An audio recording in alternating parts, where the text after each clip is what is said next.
Oknum pegawai Perumda Jepara, gelapkan pembayaran beras bansos.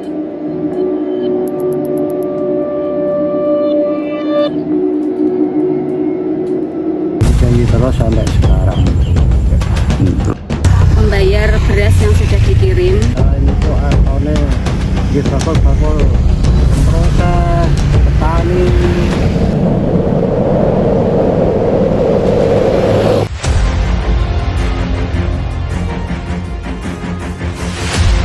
Korban penggelapan dan penipuan pembayaran beras bansos di Jepara, berharap kepolisian bisa membongkar aktor sesuai perannya masing-masing. Kasus dugaan penggelapan dan penipuan pembayaran beras bansos di Kabupaten Jepara tak kunjung ada penyelesaian.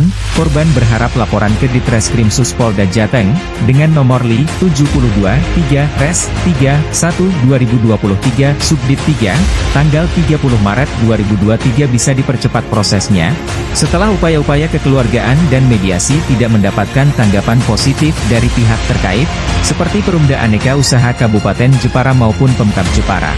Sebagai tindak lanjut penyelesaian pembayaran beras yang telah dikirim ke agen-agen e-warung dalam program Bansos, sesuai perjanjian kerjasama bisnis antara Rofi selaku supplier beras, pihak pertama, dengan Andi Rohmat, pihak 2, menjabat sebagai PLT, Dirut Perumda Aneka Usaha Kabupaten Jepara, yang mengadakan perjanjian bermaterai jual beli beras dengan memakai kop surat dan stempel Perumda dan ditandatangani oleh Andi Rohmat, S.I.P. tertanggal 23 Juni 2020.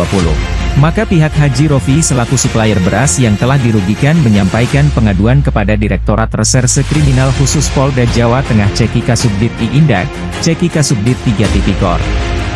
Dalam pengaduan tersebut supaya segera dilakukannya penyelidikan untuk dapat diambil tindakan dan sanksi hukum kepada oknum-oknum Perumda Aneka Usaha Kabupaten Jepara, paling tidak aktor intelektual maupun aktor lapangan bisa segera diproses hukum, karena terindikasi telah secara terencana melakukan tindakan melawan hukum yang merugikan pihak lain.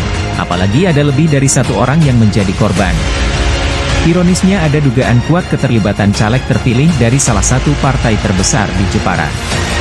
Tri Hutomo sebagai kuasa monitoring perkara Haji Rofi menjelaskan, dalam hal ini pihak Perumda Aneka Usaha Kabupaten Jepara dan Pemkab Jepara tidak betul-betul serius dalam upaya penyelesaian permasalahan, didasari bahwa andaikan dari pihak Perumda Aneka Usaha Jepara maupun Pemkab Jepara mengetahui ada oknum yang menggunakan kop surat dan stempel Perumda, kemudian melakukan investigasi internal dan menemukan suatu kesalahan oleh oknum tersebut, seharusnya dari pihak Perumda Aneka Usaha atau Pemkab Jepara segera melakukan upaya hukum kepada oknum yang telah memakai kop surat dan stempel tersebut, yang telah jelas-jelas telah merugikan kedua belah pihak, Haji Rofi dan Perumda Aneka Usaha.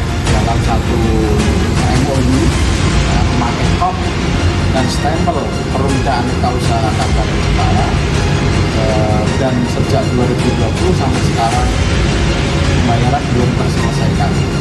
Dan hari ini Dan permasalahan ini sudah berjalan kurang lebih 2 tahun tanpa kepastian penyelesaian. Jelasnya, Harapan saya seperti diketahui bahwa sesuai alur juknis dan pedoman umum proses pemanfaatan dana bantuan program sembako adalah KPM datang ke e-warung dengan membawa KKS. Di e-warung KPM melakukan cek kuota dana bantuan melalui mesin pembaca KKS atau mesin EDC. Lalu KPM memilih jenis dan menentukan jumlah bahan pangan sesuai kebutuhan. Setelah memilih, KPM melakukan pembayaran dengan memasukkan PIN pada mesin EDC. Dan KPM menerima bahan pangan yang telah dibeli serta cetak resi dari mesin EDC. Itu artinya bahwa dalam proses pembayaran kepada supplier beras atau bahan pangan lainnya tidak ada istilah pembayaran tempo, berjangka apalagi dengan sistem cash bond. Sehingga dengan adanya tunggakan kurang lebih selama 29 bulan, pembayaran beras yang telah didistribusikan ke agen-agen e-warung diduga telah digelapkan oleh oknum yang menggunakan kop dan stempel Perumda Aneka Usaha Kabupaten Jepara. Pungkasnya, masalah-masalah ini.